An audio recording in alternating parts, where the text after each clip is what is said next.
The concept here is what's going on with Disney and YouTube TV. What many of you may not know is that YouTube TV is owned by a company called Google. What many of you may not know is that Hulu is a competitor of YouTube TV. Hulu is owned by Disney. It would be in Hulu's best interest to have YouTube live TV go away. That would be more people for Hulu.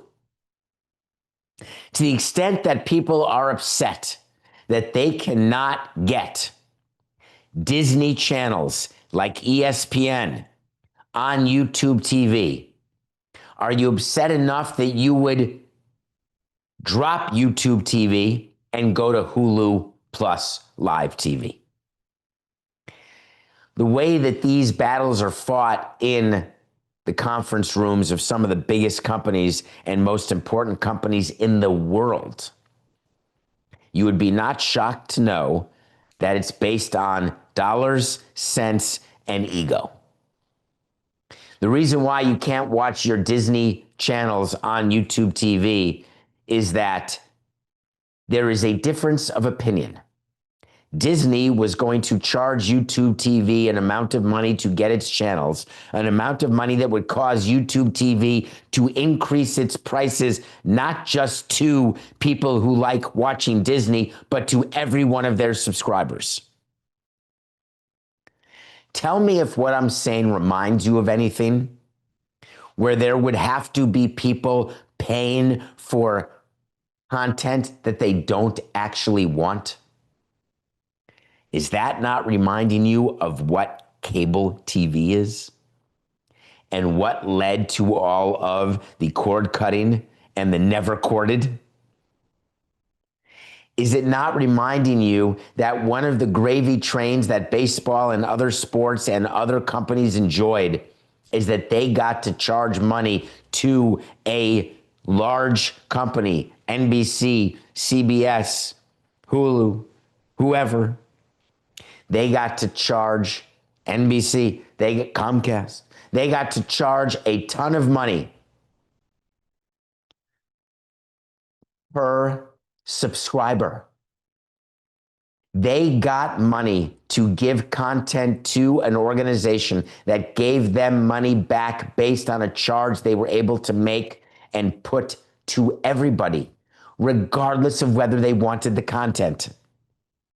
People bucked like a bronco eventually and said, I want to choose what I want to pay for.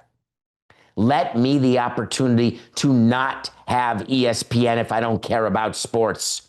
Don't make me pay. And what did these big companies do?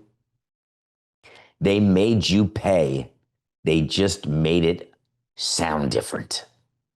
They gave you a level of freedom that actually was not freedom at all. You are back to paying more money for everything you want to watch than you would have paid had you been the highest tier cable customer. The fight that is happening right now between YouTube TV and Disney is all about coming back around to the cable model. YouTube TV doesn't want to do it. Disney wants it to happen. Why do we have to pay attention when companies are buying other companies and you're looking at having approval, government approval of certain mergers? The reason why it is so dangerous that we have a president who right now gets involved in these business deals, who controls the commissions that were supposed to be neutral. The reason why it's such a problem is now manifesting itself in the very carriage disputes that should be bothering you to your core, not because you're a college football fan. It should be bothering you to your core because what'll happen here is when you've got Hulu owned by a larger company, and that company in another arm, in another silo, is doing business with a competitor, but yet the chairman of Disney can get together and say, we are not doing a deal with YouTube TV unless they overpay and let the customers come to us at Hulu. And the president of ESPN says, well, hold on. I don't really care about all those silos. I care about mine. The reason why you need a good chairman of these big conglomerates, the reason why finding a successor to Bob Iger is so difficult, is the job that Bob Iger has is to look at all the silos and know when it's time to add to one, take away from another, when it's time to put resources into one and not another. The job of the CEO is allocation. It's a lot of refereeing jump balls, but it's allocation of existing and available resources. Do you blame Bob Iger for 1 minute trying to squeeze YouTube TV? Do you think that Bob Iger or Google or YouTube TV or Disney or ESPN, name them all, do you think that they actually give a flying rat's pituitary gland that there is a detriment to you, the customer? No. That's just marketing. That's just PR, and it's not very convincing. As a matter of fact, I could argue it's totally disingenuous.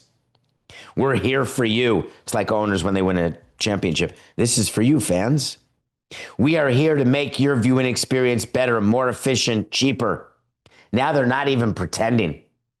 They've passed that point. It's been enough years where they don't have to say the BS anymore. I'll tell you right now, under a different government, they'd be getting involved in the YouTube fight with Disney at some point here soon. They would need to find out who's doing what, why, when, and where, and whether or not there is something to change that requires governmental intervention. This current government, I'll bet you $1 that there is no intervention.